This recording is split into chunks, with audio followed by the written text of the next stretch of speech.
नमस्कार, TV 27 news देख रहे हैं आप और मैं हूं आपके साथ दिनकर आनंद। और अब बात करेंगे मध्य प्रदेश की। मध्य प्रदेश में प्रदेश भर में किसानों का आज विरोध प्रदर्शन होगा। भारतीय किसान संघ आज प्रदर्शन करेगा। आपको बता दें कि आरएसएस का अनुषंगिक संगठन है भारतीय किसान संघ। एमएसपी की मांग को लेकर आज किसानों का जोरदार प्रदर्शन प्रदेश भर में होना है। आपको बता दें कि भारतीय किसान संघ आज प्रदेश भर में प्रदर्शन करेगा। आरएसएस का संगठन है भारतीय किसान संघ, इसके बावजूद एमएसपी की मांग को लेकर किसानों का प्रदर्शन होगा। आपको बता दें कि लगातार देश भर में एमएसपी की मांग को लेकर किसानों की तरफ से प्रदर्शन किए जा रहे हैं। इसी कड़ी में आज मध्य प्रदेश में, आज पूरे राज्य में आज किसान प्रदर्शन करेंगे। एमएसपी की मांग को लेकर किसानों की तरफ से प्रदर्शन किया जाएगा। आपको बता दें कि भारतीय किसान संघ की तरफ से यह प्रदर्शन किया जाना है, जो कि आरएसएस के अनुषंगिक संगठन है।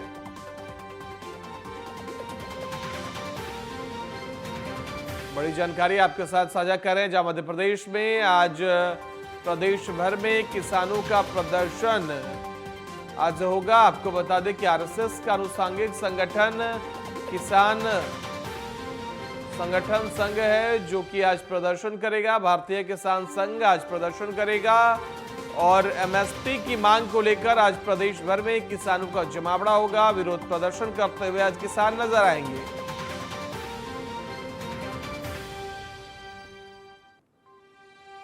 तो भोपाल से खबर आपके साथ साझा कर रहे हैं, जहां आरएसएस का अनुषंगिक संगठन भारतीय किसान संघ एमएसपी की मांग को लेकर आज प्रदेश भर में प्रदर्शन करेगा। आपको बता दें कि एमएसपी यानी कि न्यूनतम समर्थन मूल्य को लेकर देश भर में किसानों का प्रदर्शन जारी है। कई राउंड की वार्ता के बावजूद केंद्रीय नेतृत्व से और केंद्र की सरकार से किसानों की बातचीत सफल नहीं हो पाई, जिसके बाद आज मध्य प्रदेश में भारतीय किसान संघ प्रदर्शन करेगा।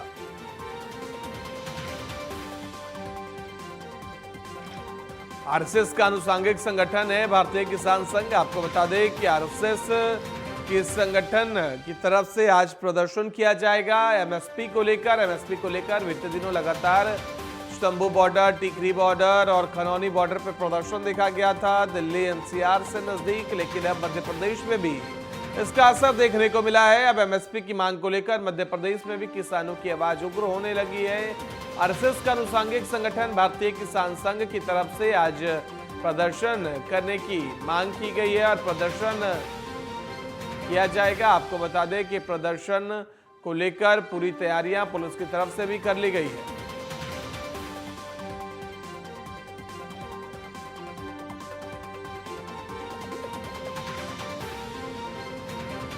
वह इस खबर पर ज्यादा जानकारी के लिए हमारी संवाददाता दीपा श्रीवास्तव हमारे साथ फोन लाइन पर जुड़ गई हैं। दीपा, क्या कुछ जानकारी? आज प्रदेश भर में किसानों का आज विरोध प्रदर्शन है, एमएसपी को लेकर प्रशासन ने क्या कुछ तैयारियां की है?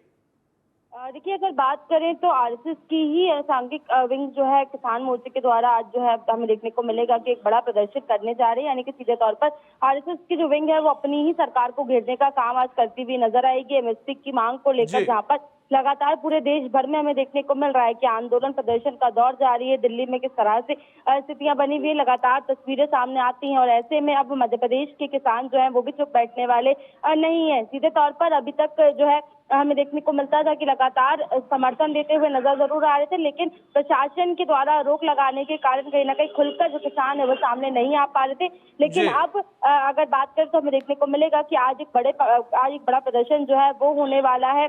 आज राजधानी भोपाल में भी यदि हम बात करते हैं तो सुबह 11 बजे कलेक्ट्रेट कार्यालय पे जो किसान हैं वो सभी पहुंचेंगे और उसके बाद एक बड़ा प्रदर्शन हमें देखने को मिलेगा। और यही तस्वीरें हर एक जिले में हमारे सामने आने वाली, तमाम मंडल बूथ स्तर पर जाकर जो भी कह सकते हैं कि मंडी है वहां पर ये प्रदर्शन जो है वो होते हुए नजर आएंगे और एमएसपी की मांग को लेकर ये प्रदर्शन जो है वो आज किया जाएगा। और उसके बाद यदि आज भी मांग को पूरा नहीं किया जाता है तो मध्य प्रदेश में भी वही तस्वीरें हमारे सामने होंगी जो दिल्ली में हमें देखने को मिल रही है। जी बिल्कुल दीपा, लेकिन ऐसे में सवाल यह है कि एक तरफ जहां बीजेपी किसानों को समझाने की कोशिश कर रही है, लगातार प्रदर्शन कर रहे किसानों से दिल्ली में बातचीत कर रही थी, तो दूसरी तरफ आरएसएस के विंग का ही अगर किसान संगठन प्रदर्शन करेगा तो एक मैसेज जनता के बीच किया जाएगा कि क्या आप अपने विंग को नहीं समझा पा रहे हैं और आप देश भर के किसानों को समझाने की बात कर रहे हैं और इसी के साथ विपक्ष इस मुद्दे को भी तुल बना सकता है।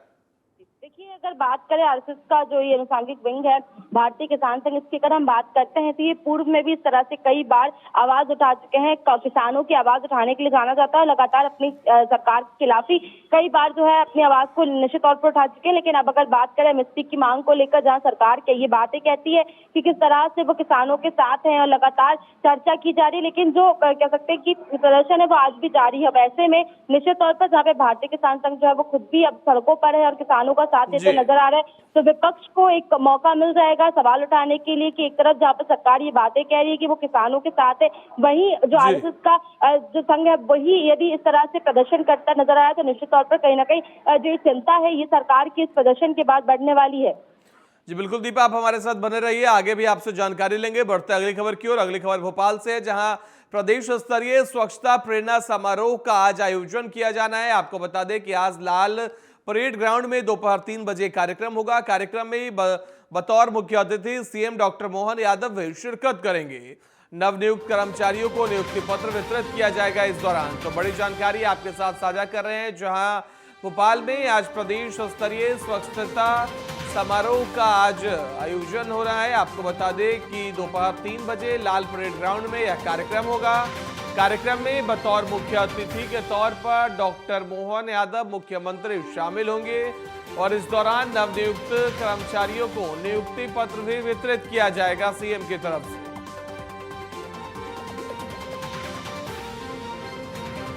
वहीं इस खबर पर ज्यादा जानकारी के लिए हमारी संवाददाता दीपा श्रीवास्तव हमारे साथ लगातार जुड़ी हुई है। दीपा, क्या कुछ जानकारी है? मुख्यमंत्री लाल परेड ग्राउंड पहुंचेंगे और स्वच्छता समारोह में शिरकत करने वाले हैं, क्या कुछ उनका कार्यक्रम है आज? देखिए, अगर हम बात करें स्वच्छ भारत अभियान की तो हमें देखने को मिलता है कि मध्य प्रदेश की एक अच्छी परफॉर्मेंस हमेशा निकलकर सामने आती है लगातार। चाहे मैं राजधानी भोपाल की बात करूं तो स्वच्छतम राजधानी का जहां इसे अवार्ड मिला, वहीं इंदौर की बात करें तो लगातार प्रथम नंबर पर इंदौर जो है वो बना हुआ है। इसी के साथ यदि हम बात करते हैं तो तमाम जो क्राइटेरिया होते हैं उनके अंदर मध्य प्रदेश कहीं ना कहीं फिट बैठता है। ऐसे में अपनी स्वच्छता की मिसाल को और ज्यादा बढ़ाने के लिए और कहीं ना कहीं पूरे देश भर में बातचीत हो मध्य प्रदेश की, इसके लिए और कदम उठाया जा रहा है। यानी कि और ज्यादा स्वच्छता की और मध्य प्रदेश को ले जाने के लिए एक बड़े कार्यक्रम का आयोजन होने वाला है, जहां पर लगभग 1000 करोड़ के उपकरणों की जो सौगात है वो बात करें मुख्यमंत्री जो है वो पूरे प्रदेश को देते हुए नजर आएंगे। इसी के साथ यदि बात करें तो 8500 जो नए नगर निगम में कर्मचारी हैं उनको नियुक्ति पत्र जो है वो भी उनके माध्यम से दिया जाएगा। इसी के साथ लगभग 65 अवार्ड जो है वो वितरित आज किए जाएंगे। तो सीधे तौर पर तमाम विषयों पर काम करने का प्रयास किया जा रहा है। मध्य प्रदेश में जो स्वच्छता की स्थिति इस वक्त बनी हुई है उसे और ज्यादा किस तरह से बेहतर किया जाए और अपनी जो रैंकिंग है उसे किस तरह से ऊपर लाया जाए, इसको लेकर लगातार मध्य प्रदेश में काम होता नजर आ रहा है। उसके बाद आज इस बड़े कार्यक्रम का आयोजन होना है, जिसके अंदर 1000 करोड़ के उपकरणों का भी को परचेस करने की बात कही जाए तो इससे कहीं ना कहीं और भी ज्यादा मध्य प्रदेश को स्वच्छता बनाने में सहायता मिलेगी। जी बिल्कुल दीपा, लेकिन ऐसे में सवाल यह है कि जब खुद बतौर मुख्यमंत्री मोहन यादव जब खुद शिरकत करेंगे और एक मैसेज देने की कोशिश होगी कि प्रदेश का मुखिया देखिए स्वच्छता अभियान को लेकर कितना सजग है। देश में प्रधानमंत्री नरेंद्र मोदी की तरफ से लगातार यह अभियान चलाया जा रहा है और प्रदेश में मुख्यमंत्री की तरफ से जैसा आपने बताया कि स्वच्छतम राजधानी का अवार्ड भोपाल को, और इंदौर तो हमेशा देश में नंबर 1 आता ही है, तो इस लिहाज से कितना अहम हो जाता है जनता के बीच ये मैसेज? बिल्कुल, देखिए जनता के बीच तो कहीं ना कहीं अहम हो ही जाता है, लेकिन ऐसे में वो स्वच्छ कर्मी जो है जो लगातार हमें देखने को मिलता है कि वो बहनें जो सुबह से पूरे प्रदेश को साफ करने का काम करती हैं, वो गाड़ी वाले जो कचरा उठाने के लिए रोज सुबह निकलते हैं तो उनका कहीं ना कहीं मोटिवेशन जो है वो बढ़ता हुआ नजर आएगा, क्योंकि उन्हें भी सम्मानित करने का काम आज किया जाएगा। अलग अलग जो क्राइटेरिया है उनको रखा गया है, लगभग 65 अवार्ड जो है उनको वितरित किया जाएगा। तो इससे कहीं ना कहीं जो वो कर्मचारी हैं जो लगातार मध्य प्रदेश को स्वच्छ बनाने में अपनी भूमिका का निर्वहन कर रहे हैं, उनका काफी ज्यादा मोटिवेशन बढ़ेगा और इसी के साथ वो और ज्यादा बेहतर परफॉर्मेंस कर पाएंगे। निश्चित तौर पर ये एक सराहनीय कदम है, क्योंकि ऐसे में जहां पर अगर बात करें तो छुआछूत की बात कही जाती थी, लेकिन लगातार चाहे हम पूर्व मुख्यमंत्री जो शिवराज सिंह चौहान थे उनकी बात करें या डॉक्टर मोहन यादव की बात करें, लगातार स्वच्छ कर्मियों के बीच में वो रहते हैं और उनके साथ में जो है तमाम त्योहार मनाते हुए नजर आते हैं। तो ऐसे में कहीं ना कहीं उनका मोटिवेशन और ज्यादा बढ़ेगा और इससे प्रदेश की जो रैंकिंग है वो और ज्यादा सुधर पाएगी। बिल्कुल दीपा, आप हमारे साथ बने रहिए, आगे भी आपसे जानकारी लेंगे। बढ़ते अगली खबर की ओर। मध्य प्रदेश में आगामी लोकसभा चुनावों को लेकर राजनीतिक दलों ने तैयारियां शुरू कर दी है। वहीं मध्य प्रदेश के छिंदवाड़ा में पूर्व मुख्यमंत्री कमलनाथ को मध्य प्रदेश का भावी मुख्यमंत्री बताते हुए पोस्टर लगाए गए हैं। तो बड़ी जानकारी आपके साथ साझा करें एक बार फिर से। पूर्व मुख्यमंत्री कमलनाथ का भावी मुख्यमंत्री का पोस्टर लगाया गया है, जिसके बाद सियासी गलियारों में चर्चा तेज है। आपको बता दें कि कमलनाथ को लेकर लगातार चर्चाएं तेज चल रही थी। इसी खबर पर ज्यादा जानकारी के लिए हमारे साथ लगातार बनी हुई है दीपा, क्या कुछ जानकारी है आपके पास, क्योंकि फिर से पोस्टर लगाया गया है। अब तो ना तो विधानसभा चुनाव है और प्रदेश में लोकसभा चुनाव है, जिसकी जिम्मेदारी भी अब लगभग जीतू पटवारी निभा रहे हैं। देखिए, अगर बात करें तो इस तरह की पोस्टरबाजी लगातार देखने को मिलती है। विधानसभा चुनाव में पहले ही अति उत्साहित होकर कांग्रेसियों ने इस तरह के पोस्टर्स लगाए थे। हालांकि उस समय विधानसभा चुनाव थे, लेकिन अब ऐसे में जहां पर ना तो कह सकते हैं कि विधानसभा चुनाव है और ना ही कोई चुनाव अभी नजदीक के, हालांकि लोकसभा चुनाव निश्चित तौर पर होने वाले। ऐसे में लगातार जहां पर ये सवाल उठ रहे थे कि कमलनाथ बीजेपी में जा सकते हैं और उन्हें बड़ी जिम्मेदारी मिल सकती है, इस पर हालांकि नकुलनाथ और कमलनाथ दोनों ने ही पूर्ण विराम लगाते हुए बात कही थी कि वो दोनों कहीं भी नहीं जाने वाले। लेकिन इस बीच अब एक नया पोस्टर जो है वो छिंदवाड़ा में लग गया है, जिसके अंदर कमलनाथ को भावी मुख्यमंत्री जो है वो बताया जा रहा है। ये कहीं ना कहीं एक बार फिर से उसी राजनीति की ओर दर्शाता है, यानी कि सीधे तौर पर अगर बात करें तो एक बार फिर से वो जो खबरें हमारे सामने आ रही थी उसमें वो बातें जो है कहीं ना कहीं साफ होती हुई अब नजर आ रही हैं। हालांकि कांग्रेस की बात करें तो कांग्रेस साफ तौर पर कहती नजर आ रही है कि बीजेपी का प्रोपेगेंडा है, बीजेपी के माध्यम से इस तरह के पोस्टर्स लगवाए गए हैं। हालांकि अभी तक इस बात का खुलासा नहीं हो पाया कि आखिर ये पोस्टर्स किसके माध्यम से लगवाए गए हैं। बिल्कुल, बहुत बहुत धन्यवाद दीपा हमारे साथ जुड़ने के लिए और ज्यादा जानकारी देने के लिए। बढ़ते अगली खबर की ओर। अगली खबर खरगोन से है, जहां पति ने अपनी पत्नी की कुल्हाड़ी से मारकर हत्या कर दी। पत्नी की हत्या करने के बाद आरोपी फरार हो गया। सूचना मिलने पर पहुंची पुलिस ने शव को पोस्टमार्टम के लिए भेजकर मामले की जांच शुरू कर दी है। तो खरगोन की यह खबर आपके साथ साझा कर रहे हैं, जहां पति ने पत्नी की कुल्हाड़ी से हत्या कर दी है। बढ़ते अगली खबर की ओर। बांधवगढ़ टाइगर रिजर्व के पनपथा कोर जोन में एक बार फिर एक बाघ की मौत का मामला सामने आया है। पिछले एक साल में बांधवगढ़ में 20 से ज्यादा बाघों की मौत हो चुकी है। तो बांधवगढ़ की खबर आपके साथ साझा कर रहे थे, जहां बाघों की मौत की संख्या लगातार चिंता की लकीरें तेज करते हुए दिख रही है। वहीं बढ़ते हैं अगली खबर की ओर। चित्रकूट महोत्सव में आज सीएम शामिल होंगे। आपको बता दें कि 208 करोड़ 32 लाख से अधिक राशि की सौगात देंगे सीएम विष्णुदेव साय। 643 विकास कार्यों का शिलान्यास किया जाएगा। तो बड़ी जानकारी आपके साथ इस वक्त की साझा कर रहे हैं, जहां आज चित्रकूट महोत्सव में शामिल होंगे। आज सीएम विष्णुदेव साय 208 करोड़ 32 लाख से अधिक राशि की सौगात देंगे। 643 विकास कार्यों का सीएम शिलान्यास करेंगे।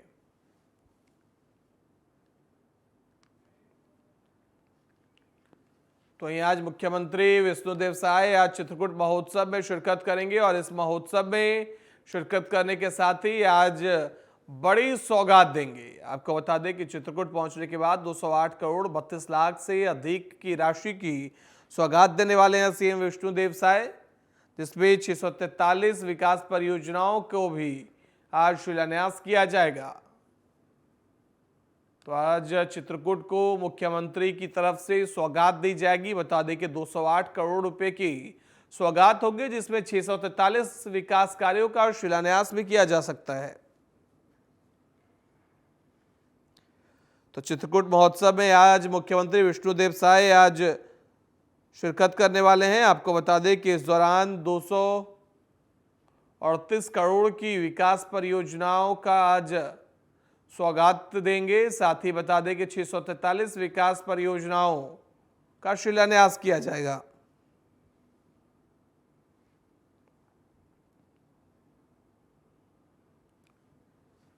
तो चित्रकूट महोत्सव में सीएम आज शामिल होंगे। इस दौरान 208 करोड़ 32 लाख से अधिक की राशि की सौगात देने वाले हैं। आपको बता दें कि मुख्यमंत्री विष्णुदेव साय बस्तर के दौरे पर रहेंगे। इस दौरान सीएम साय चित्रकूट महोत्सव 2024 का उद्घाटन करेंगे। उद्घाटन समारोह में कवि सम्मेलन, स्कूली छात्र छात्राओं की प्रस्तुति, लोक नृत्य दलों की प्रस्तुति और विल्स डांस ट्रूप की सांस्कृतिक प्रस्तुति होगी। कार्यक्रम में मुख्यमंत्री विष्णुदेव साय कन्या विवाह कार्यक्रम के तहत 340 नौ दंपतियों को आशीर्वाद भी प्रदान करेंगे।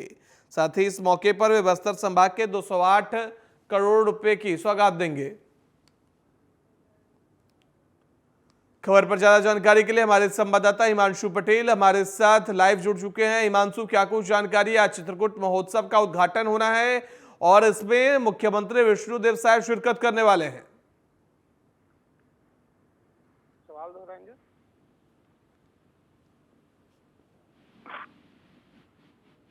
हिमांशु, आपको आवाज मिल पा रही है? सवाल दोहराएंगे? हिमांशु, आज चित्रकूट महोत्सव का उद्घाटन समारोह है, मुख्यमंत्री विष्णुदेव साय इसमें शामिल होने वाले हैं और क्या कुछ प्रदेश को सौगात दे सकते हैं?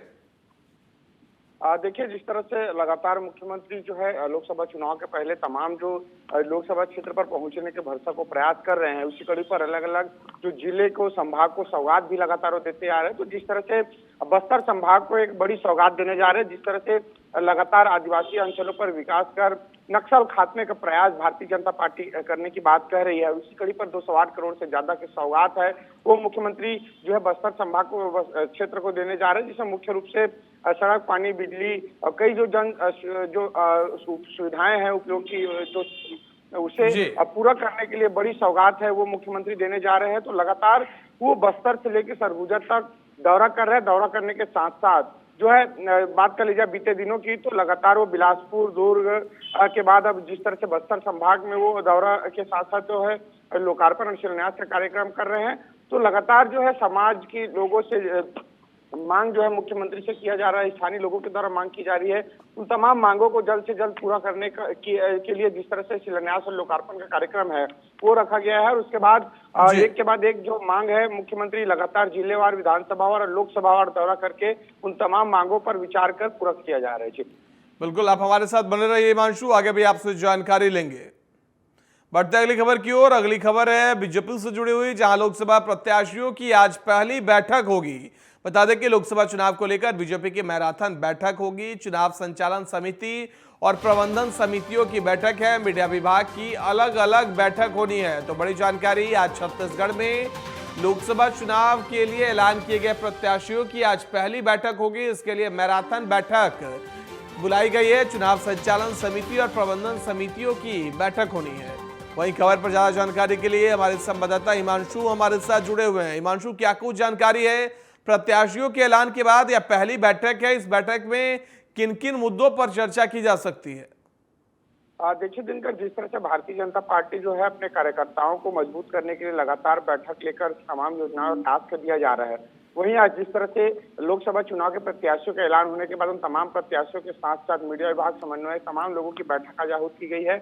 और जिस तरह से बैठक का उद्देश्य यही है कि कैसे जनता तक पहुंचना है, क्योंकि कई ऐसे जो प्रत्याशी है जो पहली बार चुनाव लड़ रहे हैं, यानी जो है लोकसभा चुनाव एक बड़ा चुनाव होता है और उस चुनाव को लेकर सरपंच को तक इस बार जो है लोकसभा चुनाव के मौका मिला है। तो निश्चित तौर पे ऐसे नए लोगों को किस तरह से जो है ट्रेनिंग उसको दी जाए, जनता तक किस तरह से संवाद किया जाए, ये तमाम प्रयास है। और कुल मिलाकर 11 सीट कैसे जीतना है, इसको लेकर भरसक रूप से प्रयास है। भारतीय जनता पार्टी मोर्चा प्रकोष्ठ मंडल के तमाम कार्यकर्ताओं को साध कर बैठक लेकर टास्क देने का काम कर रहे हैं। और जिस तरह से लगातार बीते 2 दिनों से बैठकों का दौर जारी है और इसी कड़ी पर आज प्रत्याशियों की बैठक होगी, उसके बाद मीडिया समन्वयकों की बैठक आयोजित की गई है।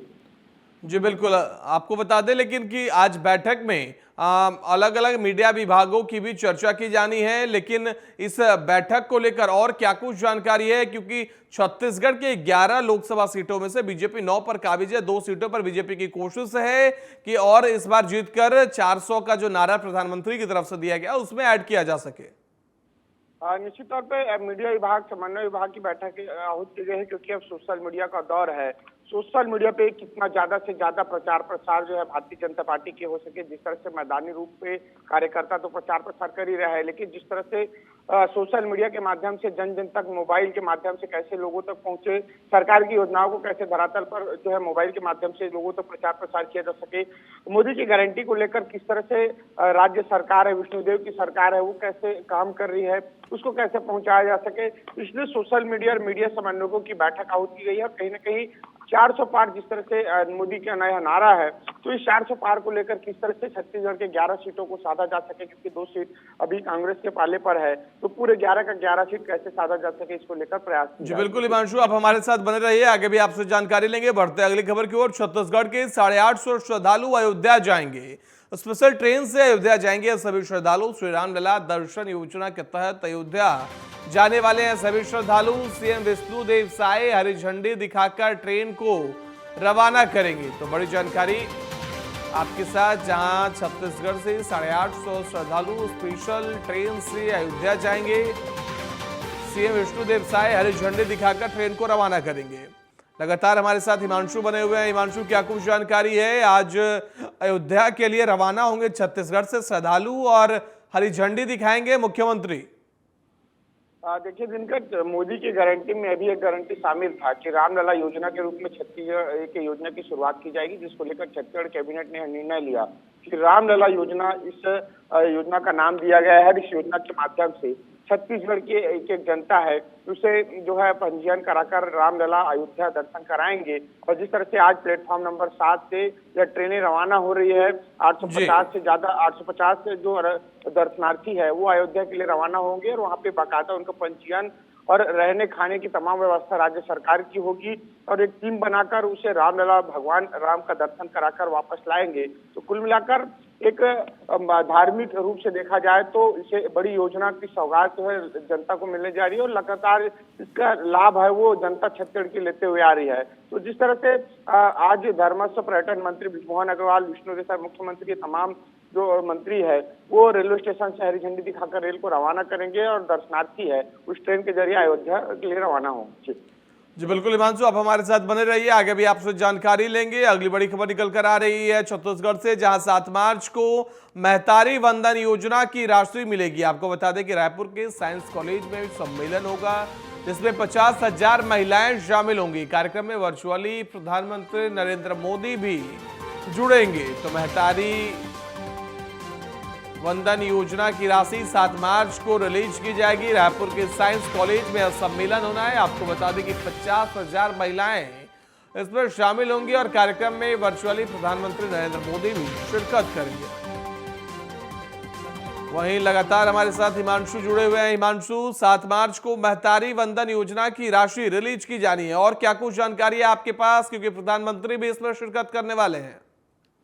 देखिए दिनकर, यह महतारी वंदन योजना छत्तीसगढ़ सरकार की महत्वाकांक्षी योजनाओं में से एक है और इसे राशि अंतर्राष्ट्रीय महिला दिवस यानी 8 मार्च को राशि जारी होनी थी, लेकिन जिस तरह से उस दिन एक बड़ा पर्व है महाशिवरात्रि, इसको लेकर हमने बीते दिनों महिला बाल विकास मंत्री से हमने चर्चा की। उन्होंने पहले ही हमारी टीम को जानकारी दे दी थी कि राशि जो 7 मार्च को भी जारी हो सकती है। अंततः यह फाइनल हुआ क्या वो राशि 7 मार्च को जारी होने जा रही है और जिस तरह से राजधानी के बड़ा मैदान साइंस कॉलेज पर भव्य रूप से कार्यक्रम का आयोजन किया जा रहा है, इससे प्रदेश भर के 50,000 से ज्यादा महिलाएं हैं वो आयोजित इस कार्यक्रम में सम्मिलित होंगे और प्रधानमंत्री वर्चुअल रूप से इस कार्यक्रम में शिरकत करेंगे और जो महिलाएं हैं उनसे चर्चा भी करेंगे, जो लाभार्थी है। तो कुल मिलाकर अलग अलग जिलों पर भी इस कार्यक्रम को किया जाए, लोग जो है इस वर्चुअल रूप से प्रधानमंत्री के कार्यक्रम को जिलेवार देख सके, इसके लिए भी जिले में प्रबंध है, जिला प्रशासन की ओर से की जाएगी। तो कुल मिलाकर 7 मार्च को उन महिलाओं की खातों पे जो राशि है वो हस्तांतरित होने जा रही है। बता दें 77 लाख महिलाओं ने इस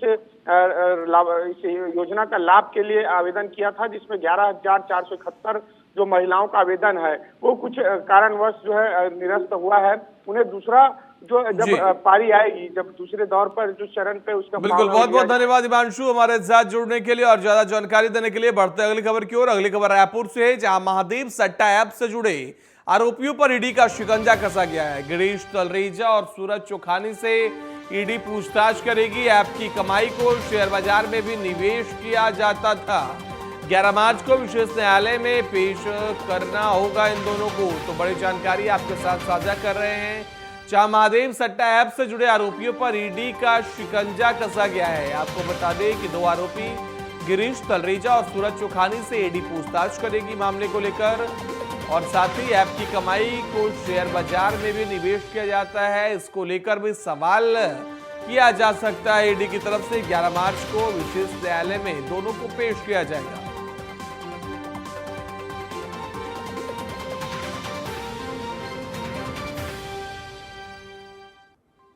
वहीं अगली खबर बेमतारा से है, जहां बंगाल में हो रहे महिलाओं के ऊपर अत्याचार के खिलाफ बीजेपी की महिला मोर्चा ने मैराथन दौड़ का आयोजन किया, जिसमें कबीर कुटी से 500 मीटर की दौड़ का आयोजन किया गया। वहीं महिलाओं ने पीड़ित महिलाओं का समर्थन करते हुए आरोपियों के खिलाफ कड़ी कार्रवाई के लिए मांग की है। इस दौड़ में सैकड़ों की संख्या में महिलाएं उपस्थित रही। इस दौरान जिला अध्यक्ष ओम प्रकाश जोशी ने दौड़ को हरी झंडी दिखाकर मैराथन की शुरुआत की। बता दें कि दौड़ में पार्षद नीतू कोठारी प्रथम और प्रमिला साहू दूसरे स्थान रही। इस आयोजन में प्रमुख रूप से बीजेपी जिला अध्यक्ष, बीजेपी महिला मोर्चा के पदाधिकारी और कार्यकर्ता उपस्थित रहे। तो वहीं आपको बता दें कि बंगाल में हो रही हिंसा को लेकर बीजेपी महिला मोर्चा की तरफ से मैराथन दौड़ का आयोजन किया गया है। इस दौड़ में भारी संख्या में महिलाओं ने शिरकत की। जिला अध्यक्ष ने हरी झंडी दिखाकर इसकी शुरुआत की है। तो महिलाओं पर अत्याचार के खिलाफ दौड़ का आयोजन हुआ है। आपको बता दें कि लगातार बीजेपी की कोशिश है कि संदेश खाली की हिंसा को 2024 लोकसभा चुनाव में बुलाया जाए। इसको लेकर लगातार अलग अलग जगहों पर बीजेपी की तरफ से प्रदर्शन किए जा रहे हैं और इसी के समर्थन में, महिलाओं के समर्थन में आज मैराथन दौड़ की शुरुआत की गई है।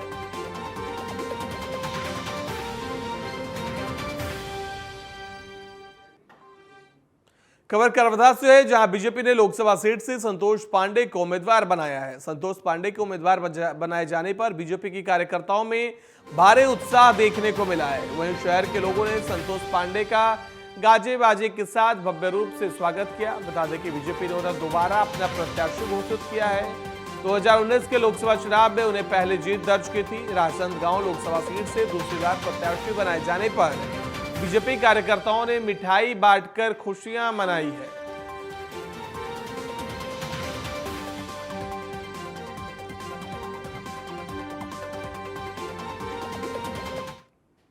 वहीं कांकेर में मेला देखने आए परिवार से शराबियों ने मारपीट की। मारपीट में एक बच्चा भी घायल हो गया। मेला देखने आए परिवार से शराबियों के मारपीट करने का वीडियो सोशल मीडिया पर जमकर वायरल हो रहा है।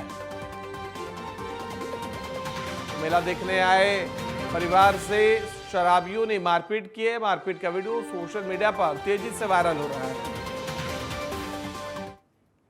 बुलेटिन में फिलहाल इतना ही। देश दुनिया की बाकी खबरों के लिए देखते रहिए TV 27।